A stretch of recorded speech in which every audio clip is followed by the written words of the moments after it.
Добрый день, дорогие друзья! С вами Павел и Лариса Платоновы. Сегодня нам захотелось попутешествовать и приехать именно к Средиземному морю, в древний город-порт Яффа. Мы пользуемся израильской золотой осенью, можно сказать, последними ее днями. И золотая она вовсе не потому, что желтеют и краснеют листья, не из-за листопада. В Израиле так мало деревьев, которые сбрасывают свою листву. Кстати, помнишь, в районе, где мы с тобой долгое время жили, были такие деревья, они сбрасывали свою листву. И как было приятно пройтись и пошуршать по этим листьям, подбросить их ногами. Но это, кстати, редкость в Израиле. Так вот, золотая осень не в смысле листопада, а в смысле вот этих денечков, которые на вес золота, можно сказать. Мы ими пользуемся и гуляем в старом городе-порте Яффа. Так что сегодня, можно сказать, ловим миг удачи.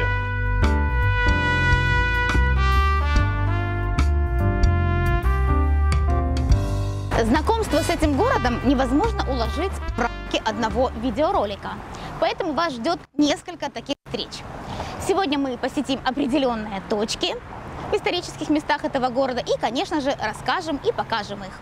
Мы не будем перечислять многочисленные исторические периоды этого города и столь же многочисленных завоевателей, стопы которых прошлись по земле этого города, и также периоды расцвета и упадка.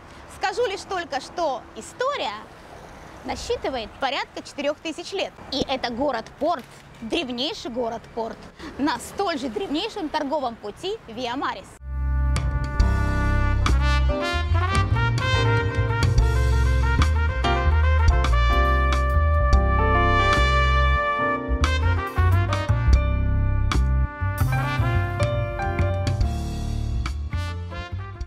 Давайте рассмотрим строение, которое первым попадается на глаза гостям, приезжающим в город Яффа. Это башня часов на одноименной площади. Стоит она здесь и отмеряет время, с некоторыми, правда, перерывами от нее независящими, с 1903 года. Строительство этой башни было приурочено к 25-летнему юбилею правления 34-го султана Османской империи Абдул-Хамида II. На территории Османской империи в честь годовщины было построено более 100 курантов. У нас таких башен было построено 7. В Иерусалиме у Явских ворот. Она вскоре была снесена англичанами в Акка, в Хайфе, Назарете и в Наблусе. А 7-я – это башня в Яффа. Вы видите ее за мной. Если вы думаете, что строилась эта башня на средства султана, то ошибаетесь. Ее соорудили на пожертвования арабов и евреев, жителей Старой Яффы. Форма этой часовой башни удивительно похожа, вы мне даже подскажете, на колокольню церкви. Но тем не менее, она не имеет никакого отношения к религиозной традиции. Более того, это первые большие часы на территории Святой Земли, не связанные с церковью или мечетью. Так что установка этих часов ознаменовала своеобразный сдвиг общества в светскую сторону. Построена эта башня Морисом Шайнбергом. Это часовщик и ювелир из Яффа. Первым, кто обслуживал часовой механизм этой башни, был местный часовщик Нетанель Маркович. Очень интересный факт, что во время Первой мировой войны, когда еврейское население было изгнано из города, Нетанель Маркович получил разрешение турецких властей, чтобы остаться здесь и продолжать обслуживать часовой механизм. А как же иначе? Часовая башня пережила аж 2 реставрации. Так, в 1965 году были заменены часы и добавлены декоративные элементы, фигурные решетки на окнах, например. Были долгие годы бездействия, после чего последовала 2-я реставрация в 2001 году, когда и запустили часовой механизм. В этом же году вместо разрушившихся мраморных печатей султана поставили с 3 сторон ее копии на голубом стекле. В последние годы стала разрушаться и последняя, подлинная 4-я печать. Печать демонтировали, реставрировали и восстановили на прежнем месте в 2016 году. Кроме часов, здесь есть и колокол, который должен звонить 2 раза в час. Это, кстати, куранты. Но мы уже здесь больше получаса, а колокол ни разу так и не позвонил. Эти часы установили на башне в 1965 году, и их циферблат Это точная копия часов на часовой башне Эль-Умдан в городе Акка.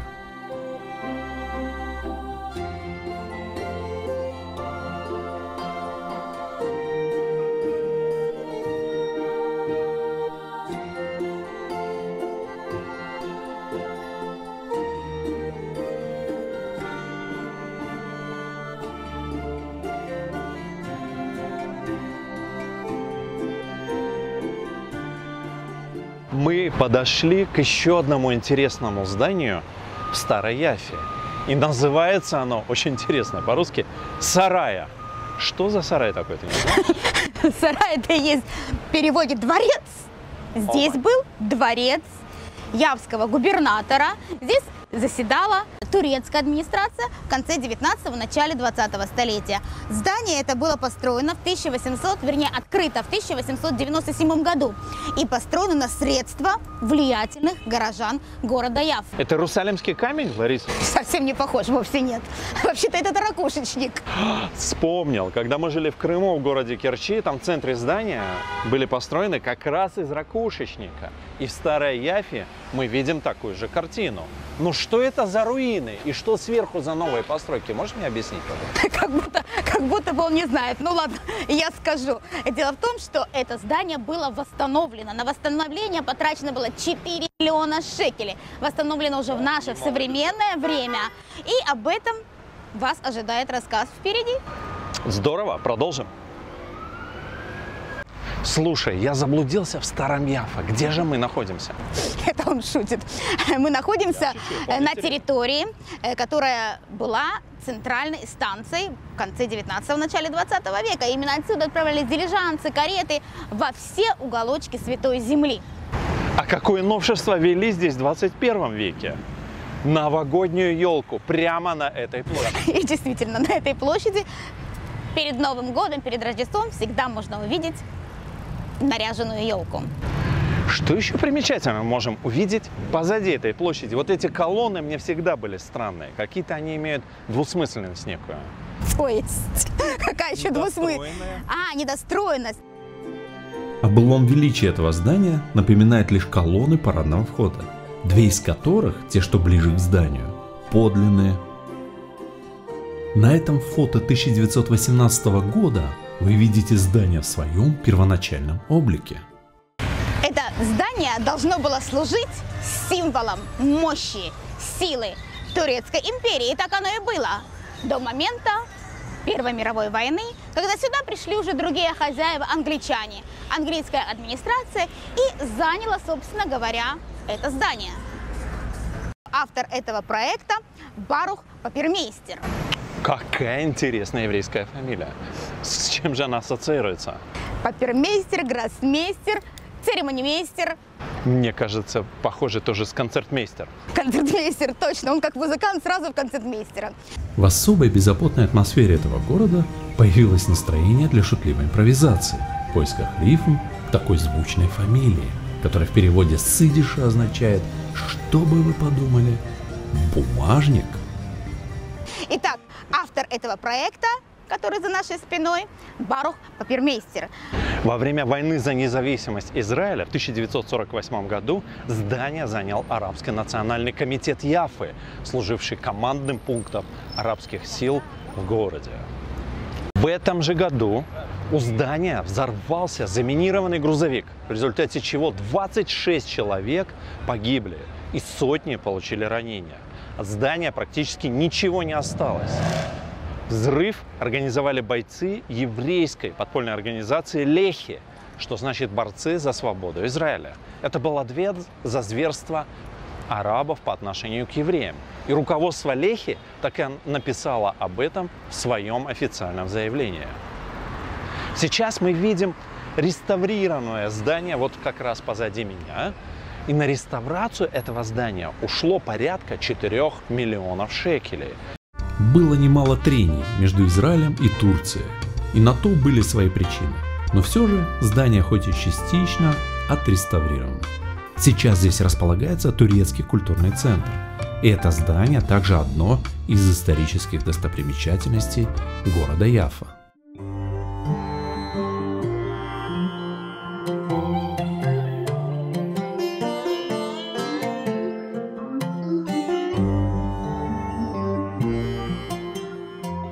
Мы проголодались и зашли в одну из старейших пекарен Яффа, известную еще с конца 19 века.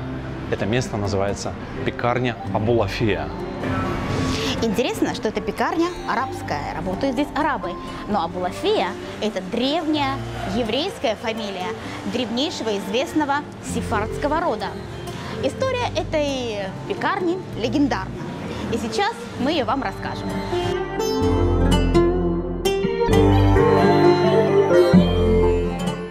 Смысл фамилии Абу-Лафия с древнего арабского диалекта Испании означает «владеющий силой». И это действительно так.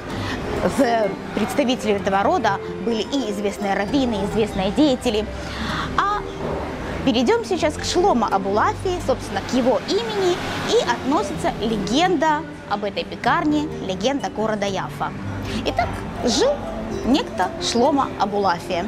Это был учитель французского и арабского языка. Надо сказать, что это был хороший учитель. Почему? Потому что он преподавал в семье самого барона Ротшильда. После этого он перебрался сюда, в город Яффа. Это был отец 8 детей.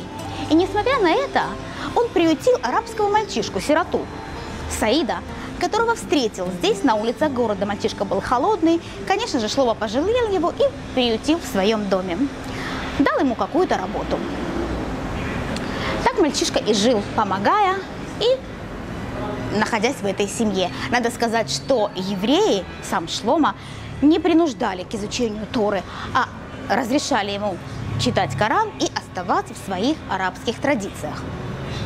Но пришло время, и преждевременно заболел сам Шломо. Он благословлял, уже на предсмертном одре благословлял своих детей. Одному ребенку благословил быть адвокатом, другому благословил быть учителем. И Саид тоже стоял в стороне и ждал. Он последним подошел и просто упрашивал Шломо дать ему благословение. И Шломо его благословил. Он благословил его печь питы и никогда не ссориться с евреями. И тогда все твои дела будут благословенны, и род твой будет процветающим. Так и случилось. Сейчас у потомков Саида довольно-таки большое количество таких пекарен. Они процветают. И в память о Шломо Абу-Лафии 2 дня в году, в еврейские праздники Йом-Кипур, Судный день, и в праздник Песаха, пекарня, арабская пекарня, закрыта.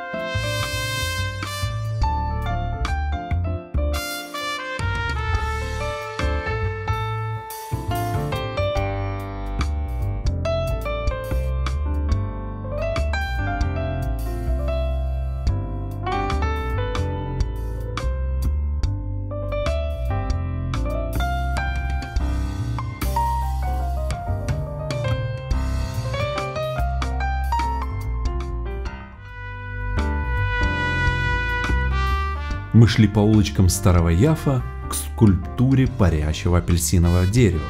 И фраза «город контрастов» из старого доброго фильма не выходила у нас из головы. Приглашаем вас прогуляться по улицам города вместе с нами.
было совсем неожиданно. Свободные поющие петушки на оживленной улице Яффа. Откуда они здесь появились?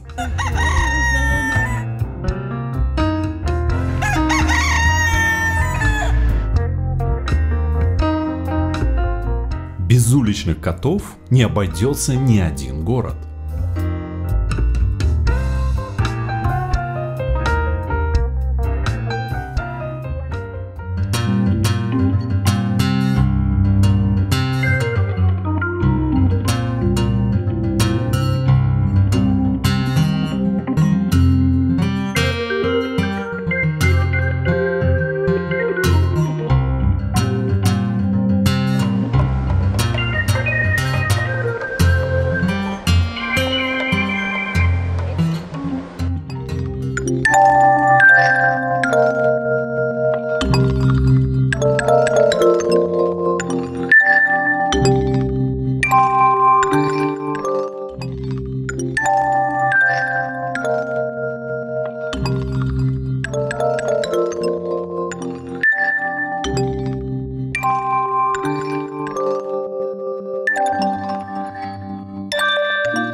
Эта скульптура была установлена в 1993 году. Ее автор – известный израильский архитектор Ран Марин. Эту скульптуру можно назвать памятником когда-то богатых цитрусовых плантаций в окрестностях Яффы. Это дерево, оторванное от земли, символ еврейского народа, вырванного из своей земли, жившего в странах рассеяния, но дававшего плоды. А еще это дерево в скорлупе. Это как мы находимся в скорлупе и все дальше и дальше отдаляемся от земли и от своих предков. Апельсиновое дерево вполне может считаться символом Яффы, так как когда-то здесь были огромные апельсиновые плантации.